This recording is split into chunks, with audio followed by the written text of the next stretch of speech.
Welcome to the Economist in Your Ear podcast. For thousands of years, the way a society says goodbye has been anchored in physical land, expense, and deep cultural ceremony. But what happens, to the future of remembrance when land is scarce, agricultural space is sacred, and government policy clashes head-on with these ancient traditions? Can the rituals of mourning truly be supplanted by sheer economic necessity and bureaucratic design? That's the tension we're unpacking today, looking at the surprising economics and cultural pressures driving China's evolving funeral rites. We're really looking into a system where traditional, elaborate tombs are running headlong into the stark reality of urbanization. It's truly a profound shift because it pits some of the deepest cultural values, that need for a physical marker of respect for ancestors, against, well, the most brutal, practical demands of a land-scarce, aging society. Okay, let's anchor this core problem with the numbers. The sources emphasize the traditional Chinese custom of providing elaborate and often incredibly expensive resting places. To give you an idea of the scale, a high-end tomb in Beijing can run up to 200,000 yuan row. That's roughly $28,000. Wow. Yeah, and that's just for a renewable 20-year lease. And that cost isn't just financial, is it?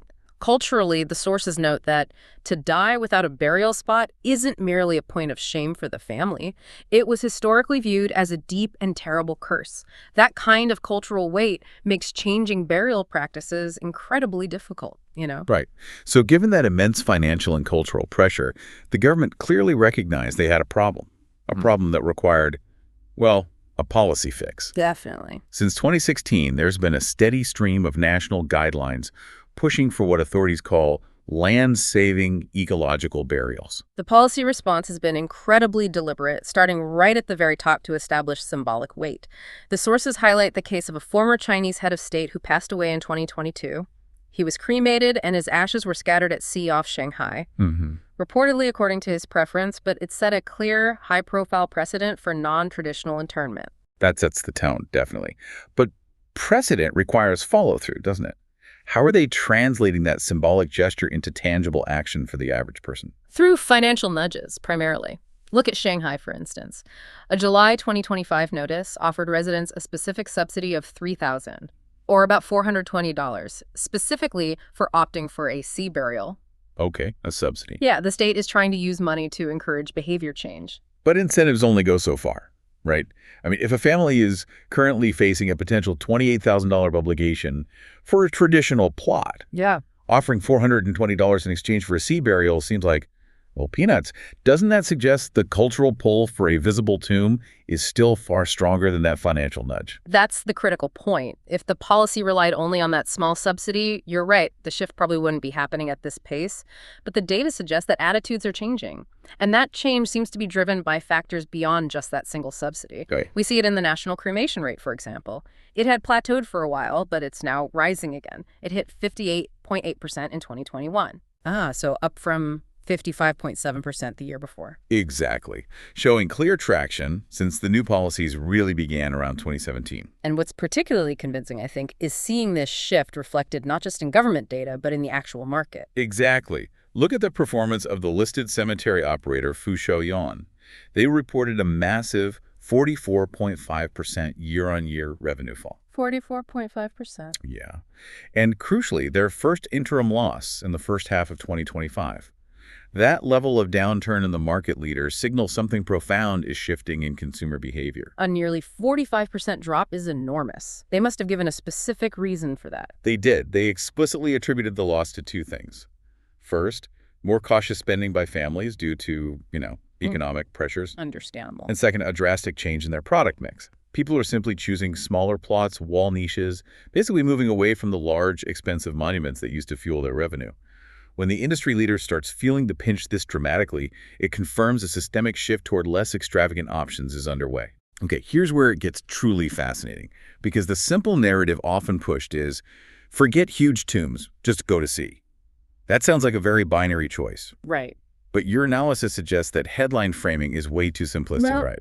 Absolutely. While sea burial is a powerful symbol, and let's face it, an easy headline for the government to promote. Sure. If we look at the actual scale, it's not dominating the shift, not at all. Yeah. We have to look at all the ecological options collectively. So beyond just Sea burial. Exactly. These include sea burial, yes, but also things like tree burials, lawn burials, and wall niches. And what was the collective share of those land-saving options then? Well, the total share was still quite small, actually. Only about 4% nationally in 2024. Only 4%. Yeah, representing about 194,700 burials. Now, that seems insignificant on its own. It does. But here's the context you need. That 4% represents a 67% increase compared to 2019. Wow, okay, so the growth is rapid, even if the baseline is low. Precisely. The rate of change is significant. But wait, if the government is pushing sea burials so hard, symbolically at least, why is the overall ecological share still stuck at only 4%? Why isn't this movement dominating yet? Because the shift is really about pluralism and pragmatism, not just that one high-profile option. Much of that 67% growth is happening in the other alternatives. Oh, okay. The tree burials, where ashes are interred beneath a living memorial. The lawn burials, which use shared green space. And the wall niches, which are essentially communal columbariums. This whole menu of options is expanding across 28 provinces. It's offering families dignity without demanding large individual plots of land. So if it's not just a massive surge towards scattering ashes at sea, and if the initial uptake of these ecological options is still relatively small overall, is the primary motivation for shifting away from the traditional tomb purely financial austerity? Yeah. Just because of economic downturns? That's the critical interpretation we need to challenge, I think. While the high cost of burial and the struggling economy are definitely accelerating factors, treating this only as an austerity story misses the core cultural implications.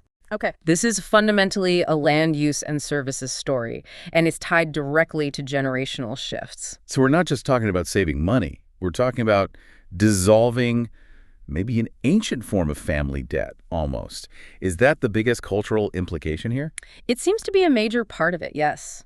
Official and media reporting consistently points to alternative drivers, land conservation, of course, but also a desire for simpler rituals, and maybe most importantly, relieving children of the long-term burden of grave maintenance. That makes perfect sense. The obligation to return annually to clean, maintain, and crucially pay for the renewal of a physical site.